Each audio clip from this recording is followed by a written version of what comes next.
ಅದು ಇದು ಮಾಡಿ ಇಲ್ಲಿ ನೋಡಿ, ಕಲ್ಲಡಕದ ಕೆಳಗೆ ಪಾಪ ಇವರಿಗೆ ಜಸ್ಟ್ ಬಿದ್ರು ಇಲ್ಲಿ.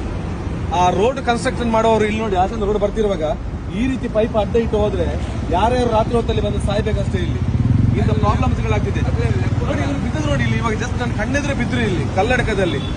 ರೋಡ್ ಮಾಡೋದೇನೋ ಕರೆಕ್ಟ್, ಆದ್ರೆ ಇಂಥ ಪ್ರಾಬ್ಲಮ್ಸ್ಗಳು, ಇಂಥ ತೊಂದರೆಗಳಾದ್ರೆ ಎದುರು ವೆಹಿಕಲ್ ಬರ್ತಿರೋ ಅವ್ರ ತಲೆ ಹೋಗ್ತಿತ್ತು. ಈಗ ಗೊತ್ತಾಗ್ಲಿಲ್ಲ ಅಲ್ಲ ನಿಮಗೆ? ಬರ್ತಿದ್ರು ಮಲ್ಟಿ ಇಲ್ಲಿ ನೋಡಿ, ಈ ರೀತಿ ಪೈಪ್ ರೋಡಲ್ಲಿ ಪೈಪ್ ಹೀಗಿತ್ತು, ಯಾರಿಗೆ ಕಟ್ಟಬೇಕು, ಬೆಳಿಗ್ಗೆ ಕಟ್ಟಿದ್ರು ಸರಿ. ಇವತ್ತೇನು ಈಗೇನಿಲ್ಲ, ಈಗ ಬಿಟ್ಟು ಹೋಗ್ತಾರೆ ಇಲ್ಲಿ ಅಂತ ಹೇಳಿದ್ರೆ. ಅವತ್ತು ಕೂಡ ಬಿದ್ದಿದೆ ತಲೆ ಮೇಲೆ, ಎಷ್ಟೋ ಕಲ್ಲು ಬಿದ್ದಿದೆ ವಾಹನಗಳ ಮೇಲೆ. ಇದು ವಾಪಸ್ ಈ ರೀತಿ ಆದ್ರೆ ಇಲ್ಲಿ ಎಂತಾಗ್ಲಿಲ್ಲಲ್ಲ, ಕರ್ಕೊಂಡು ಹೋಗಿ ಇದು ಕಲ್ಲಡಕದಲ್ಲಿ ಅಣ್ಣ ಇದಾಗಲಿಲ್ಲ ಇಲ್ಲಿ ಬರ್ಬೇಡ.